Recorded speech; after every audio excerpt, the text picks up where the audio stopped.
Okay, test, test, test. 1, 2, 3. 1, 2, 3. We'll see if we're going to be live here shortly. We'll play it by ear.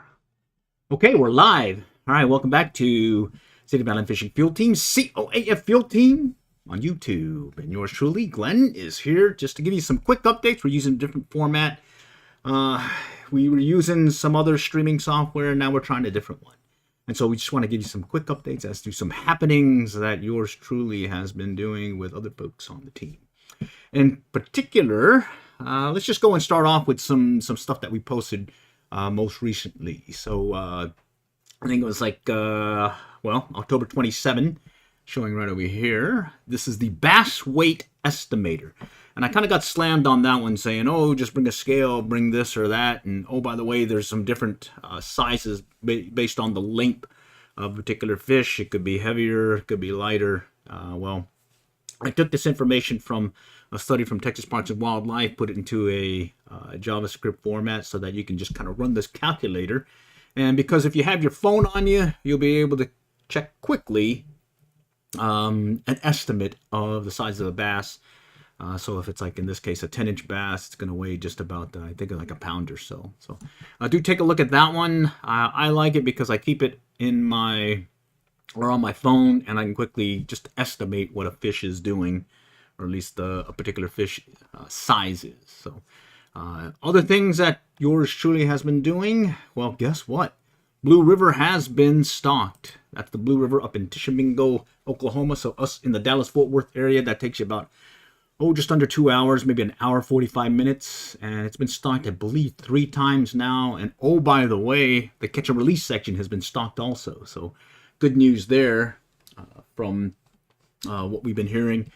Well, I've been up there a couple of times now, and I've been really happy. All right, so let's go on to the next item. I did make a quick run down to the Guadalupe River, mainly to go listen to some music. But I did get around to Tenkara Fishing In, and I picked up a few flies over there at Green Outfitters that, guess what? Worked out pretty well on the blue as well. It's this woolly bugger, kind of not olive, but it was black with a little flashaboo to it, and it looked like the trout were liking that one. And then from there, prior to stocking the blue, I made some preps to get ready for the trout stocking season. And in this case, made some near deer. Also came out with some mop flies and some additional fishing flies that have been some producers for me on the blue. So those are the things that we were leading up to our first limit of the year. And then from there, did make it to the Blue River. And this is a real quick short when we made it up there. And the big concern was it was raining, and was worried that the water was going to be really clobbered and murky and things were going to be a little bit rough. But as it turned out, that first trip of the year did really well. And oh, by the way, I ended up catching some trout. When I cleaned them, I saw these little clams in there. So that was interesting to find that. Didn't know that the trout did that. And then from there, put a follow-on video that went into more detail. There's a lot of folks out there that were catching some nice sized trout. I ended up missing a bunch, but I eventually did hook into this one, or a limit. And this is on the trout fishing over there in Oklahoma on the Blue River. Okay, and take a look at that video. There's some details in there, as well as what I did to find the pattern. What I noticed was a short retrieve, no indicator, and just keep pulling that line that triggered the strikes from the trout. And then from there, here is a follow-up shorts video where I'm giving you a little bit more detail on that retrieve. And then another follow-up one where I'm tying some more of these fishing flies. In this case, I'm going into more detail as to the near deer and how to tie it. I think I put a little link in this one to where you can get to the quick tie fly video for that one. And then, let's see. Well, I tied up some more mop flies, and just as a funsy thing, decided to go and try it out on some bass, and guess what? Bass do like them too. In this case, what I was using was a strike indicator with about 3 foot from below that with the fly, and the bass were taking it. And what was nice is it's a great practice for the upcoming trout season, because it's the same setup, the same indication of a strike, and especially when it gets colder like this and the bass are just kind of barely tapping that fly, well, guess what, the trout will be doing the same thing. So it's great practice while you get ready for that trout stocking season. Let's see, this was just more details on the mop fly, where you can keep that in your back pocket. Also has a little quick tie video in there. And then made it back to the Blue River, and in this case checked out the Blue River, saw a lot of folks fishing there at Hughes Crossing. I wanted to mix it up this time and try a little bit north of Hughes Crossing, the low water crossing up at the Blue. And so did really well that day. And of course I came back and, well, had some honeydews to do some cooking and grilling and chilling in this case. So I had some trout, but we didn't have any fish that evening. And then on to that last trip. This is where I'm recommending that you walk the river. And what do I say, walk the river? There's certain areas where you can key off of, and I picked this up from various old timers out there doing some fishing, as well as on the Blue River Public Hunting and Fishing Area Facebook page, where they indicate that where those barrels are, look like trash barrels, those are some key indicators of where they stock the trout. So those are like stocking points. They come up to that barrel, that area, and they drop the trout in the water, and they disperse from there. So I did a detailed video stepping through these barrels over there, what we call Desperado Springs, which is just north of Hughes Crossing. And in here, there's some details specifically on what to anticipate when you're coming up through these barrels, and the last barrel being about 1.5 miles in the parking area. But it turned out to be some good fishing over there. So take a look at that video. This is on our website, or on our Facebook page, COAF Field Team on Facebook, or you can also just check it out as well in the YouTube channel. All right, Eric Von Zipper. Hey, hey, how's it going? Planning to do any BFS trout fishing this season? Yes, I do plan on doing that. Got several rods back there ready to go. Just I kind of tend toward using the fly rod first, and then later on I'll start switching things up. But yeah, I intend to do so, especially when they do the trout stockings here in the Dallas Fort Worth area, and do some of that pond fishing as well.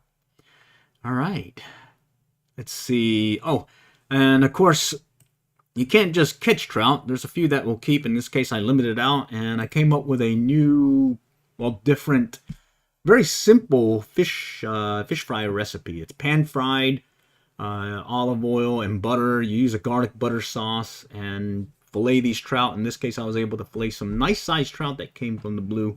And hey, I put it in my little fish recipe book. I'm going to keep that one in my back pocket going forward, because it turned out very simple but very tasty as well. Let's see.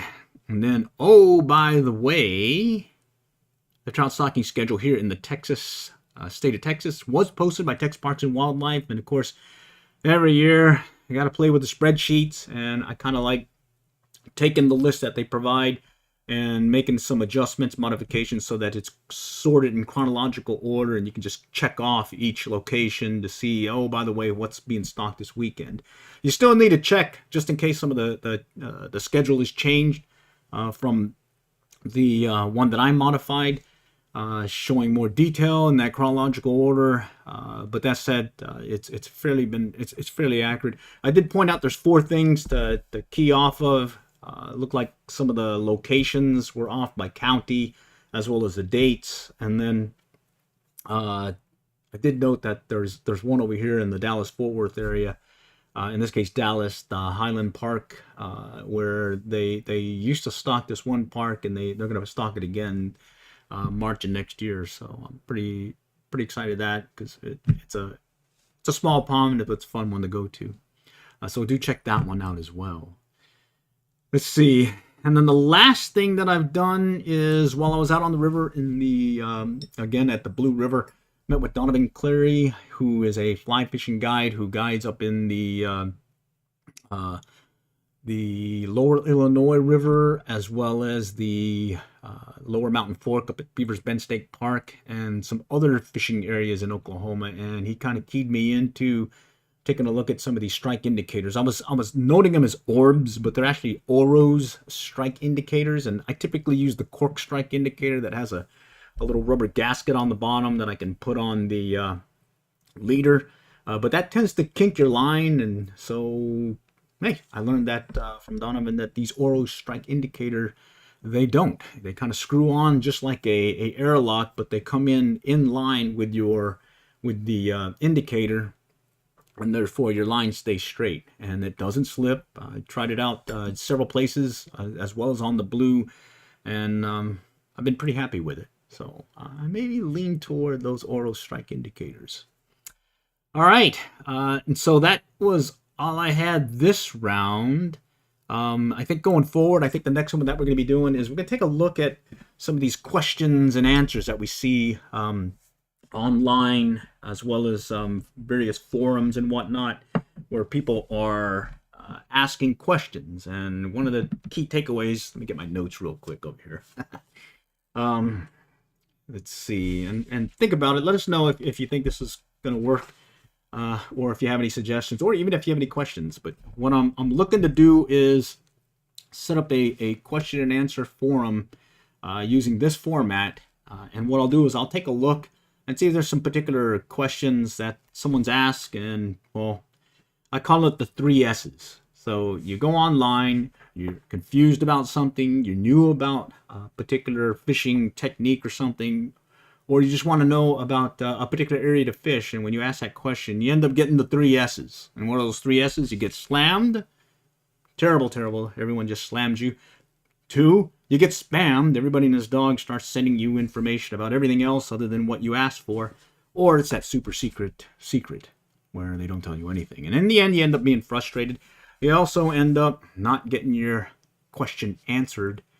And additionally, you just have more questions, or still not satisfied that you get any information that you need. So we're average Joes, not experts. We learn by our trials and errors when it comes to fishing, and we've made a lot of errors over the years and had some successes as well.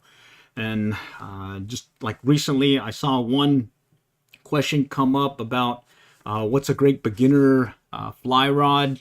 Put some insight there and some suggestions.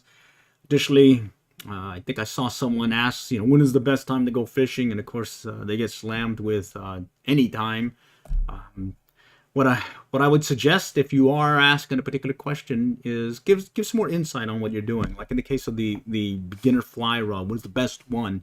One key takeaway there is, when you ask that question, kind of explain maybe what species you're targeting or where you're going to be fishing, and that might get you a better answer from some of the experts online, as well as when you do go to a fly shop and they give you that expertise. Let's see, using the small or medium size Oros.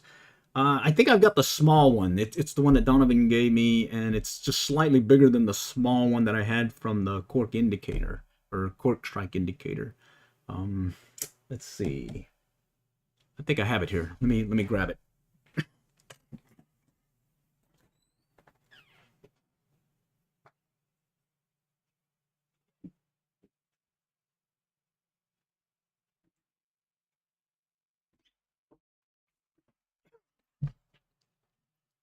Okay, here we go. Let's see. All right. There is. Let's see. Okay, there it is. That's the Oros, and this is the one that I normally use. So it looks like it may be maybe the small, but it's a little bit bigger than the cork strike indicator, but notice that it still does well.